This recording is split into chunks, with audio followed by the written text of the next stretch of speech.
And good evening again. Welcome to another episode of the GSR Podcast. This time we'll be covering introductions to building management, since this is something that we're going to be, as a company, moving into hopefully within the year 2027. Once again, we have Mr. Ian Cipriano with us. Good evening, everyone. And we'll just be going over the details. So, what makes building management different from property management? What are the similarities, differences, how they level up, etc.? Property management is like individual property. Yung mga For units lang. example, yes, units lang that owns by the individual owner also. Mhm. So building management it could be individual property also if the owner owns the building. So property management kasi medyo malawak yung scope niya. It could be a land property, condominium property, inside the building, and then like commercial and offices. Building management is basically more than a 4-story building, then one owner or pwede ring individual owner as long as it's building. Medyo mas malawak lang yung scope of services nito. Kasi exterior and interior ng building. I remember you mentioning in the previous episode that there are different teams that handle different concerns when you're dealing with property management.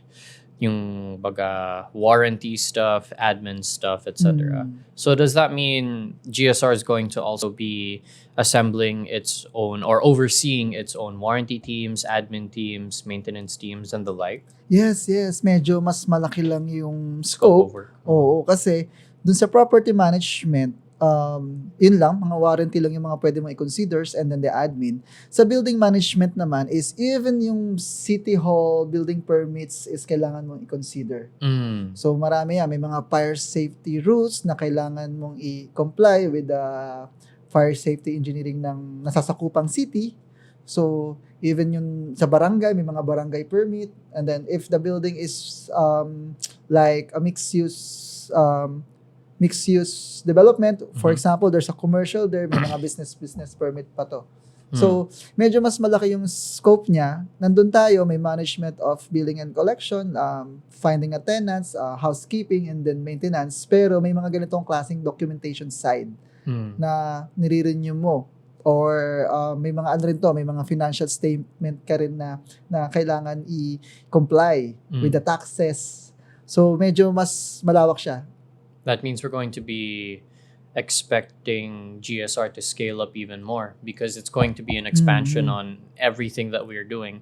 So our accounting team needs to be bigger. We need to grow the maintenance team even more to accommodate yung mga ganyan. Yes, that's correct. And then we'll need a lot more people on the ground to handle the building management as well. Yes, because it's very important if you have people on the ground. Kasi building management is basically same thing with property management. You did prevention. But in the building, you have the actual parang routine sa building. So if you're managing the building, it's very important if you have an actual routine or daily routine na always inspecting those like elevators, electrical generators, pati yung mga water pumps ng building to sustain the needs of the occupants.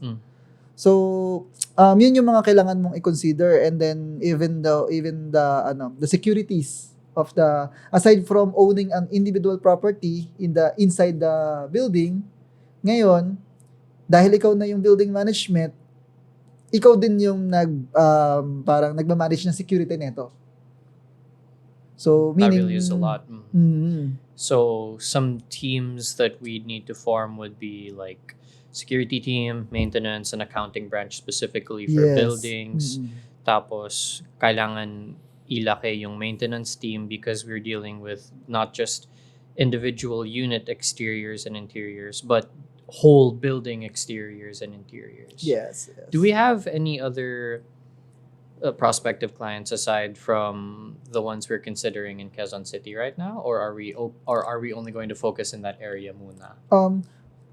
We are focusing actually in Metro Manila area. Okay. In Metro Manila area because it's a big manpower then, and then we cannot really accommodate those like provinces medyo na malayo na kasi we need to study the area pa. The reason why we are focusing on Metro Manila because we are familiar with the market demands of the building, and then it's easy for us to connect with the like the cities here, coordinations with the cities here. Tapos basically kaya gusto ng mga building owners na may mag-manage ng unit nila, same thing with property management. They want also to maximize their assets. So yes. And then, GSR has demands here when it comes on commercial rent, office rent, and then residential rents sa Metro Manila. Which is why it's a lot better that we're focusing here since we know the area best. Yes. Okay.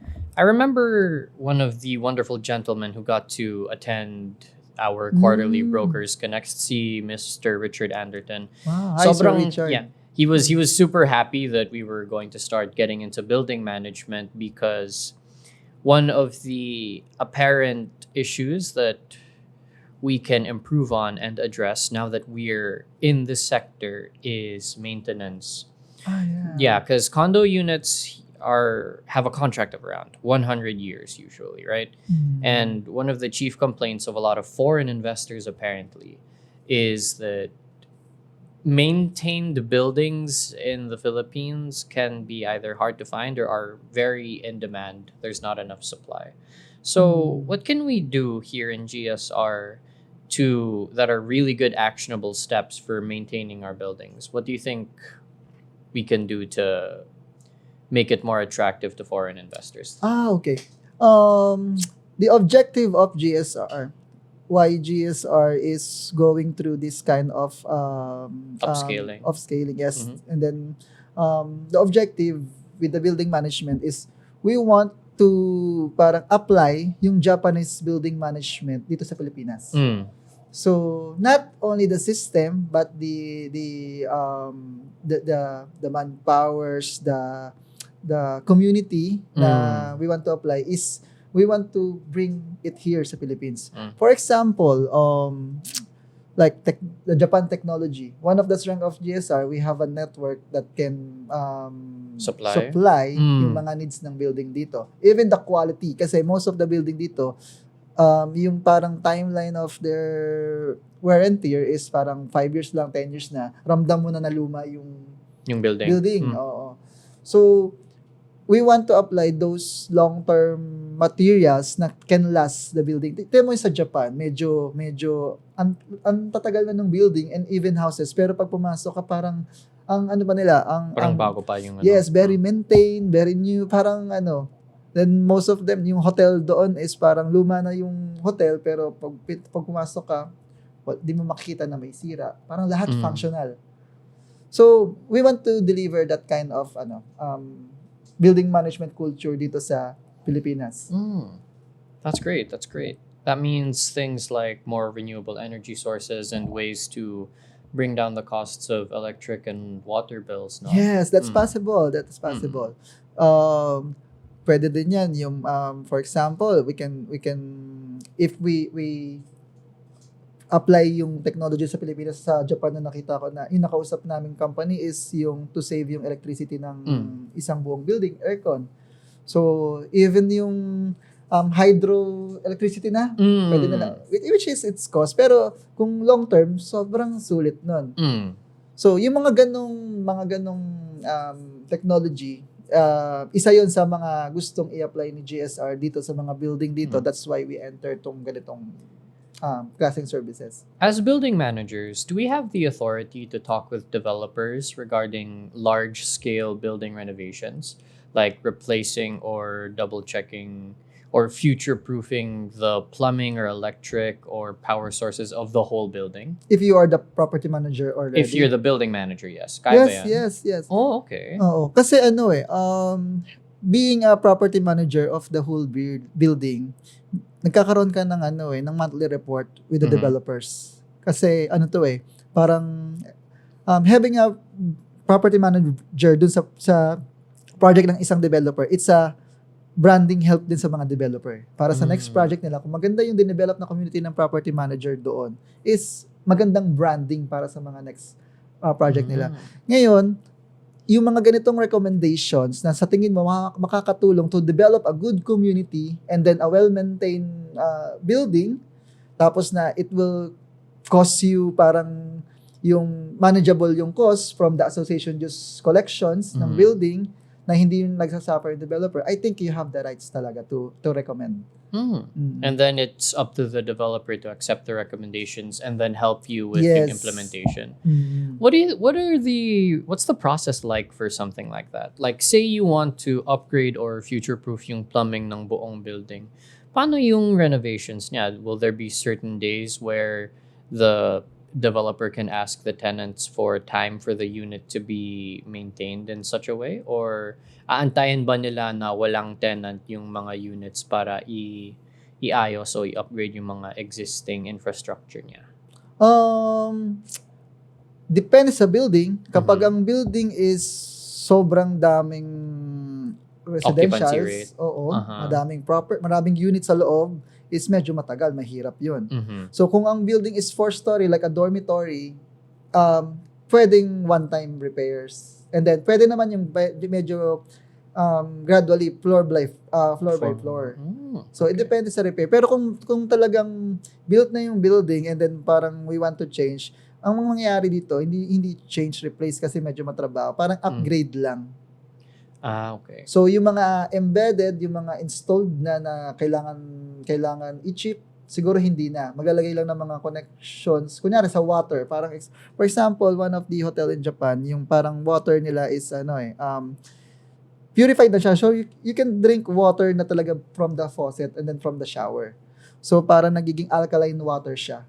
So they convert. So you just need put a tool, a machine there dun sa i-connect mo sa water source mo, and then that machine will convert your waters through sa alkaline. So may mga ganon. So no need na expenses na kailangan mong ibaklas para mag-take time sa'yo. So parang installed lang, ganun lang. Parang water heater lang. Tapos pasok naman rin yun sa scope sa magiging building manager mo. Kasi as long as it's affordable, and as long as you think it will increase the quality of life of the tenants in the building, pwede mo naman i-forward sa developers. Yes. If may mga ganun sila, which is wala ka pang masyadong competitor na ganun, it could help your rental rate improve. So, pwedeng tumaas yung mga renta rin ng mga ganito. So, there's a lot of things. Even you can put bendo machines, like in Japan, dun sa building mo, can generate income then from the building. So, depende. Mas maganda talaga ang building kung bago pa, kino-construct pa lang, tapos i-apply na natin to. So wala ka ng mga future costs. And building managers can become involved with the construction very early. Yes. As long as they need the product from Japan, GSR can be involved. Oh, that's huge. That's a lot of potential good that we can do as building managers. All right. So let me see if I can summarize all of that for us real quick. The scope of property management and building management have a lot of overlap because property managers and building managers always have to take care of the individual units.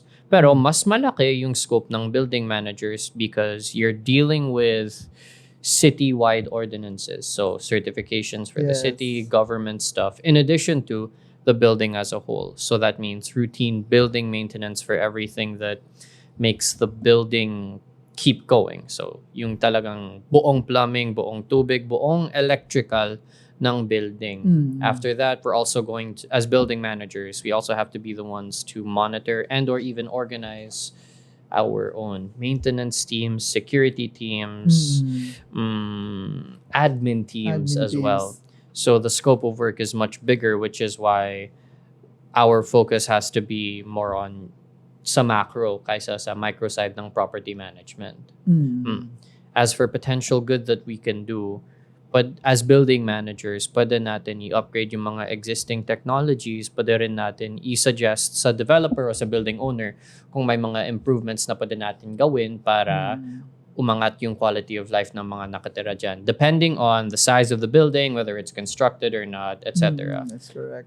All right. That's That's a lot of work, yes, but it's also such a hopeful thing because that means you can really make a difference in the lifespan of the building. I really like that, Sir Ian. I'm really excited to see how GSR can continue to move forward now as we're continuing to expand as a company. Yes. All right. So I guess that's all the time we have for today for our podcast. I'm super excited to see future developments. If you liked this episode and if you want to see more, you can follow us on social media. We have a Linktree QR that we'll be posting here. And you can also just follow us at GSR Philippines, no caps. That's at GSR Philippines. Or you can go to our website, www.gsr-ph.com. That's www.gsr-ph.com. Now, if this intrigued you and you'd actually like to avail of our building management services, you can inquire and just contact us by emailing bm@gsr-ph.com. That's bm@gsr-ph.com, small caps. This episode, as well as all of the other existing episodes, are available not only here, but also on Spotify, Apple Music, and YouTube Music. So if you liked us and you wanted to replay this again, please find us on there or on any of the socials I just mentioned. This has been your host, Angelo Zulueta, and Sir Ian Cipriano. Thank you, everyone. Thanks so much for having us, and we'll see you guys next time. Bye. For all of your property needs, come to Global Strategy Real Estate, GSR. We at GSR are your one-stop shop for anything related to your property and more. From management to buying, selling, documentation, and maintenance, we have your back. At GSR, we aspire to provide the level of quality and service which put Japan on the map as one of the hallmarks of hospitality. Let us manage your property today.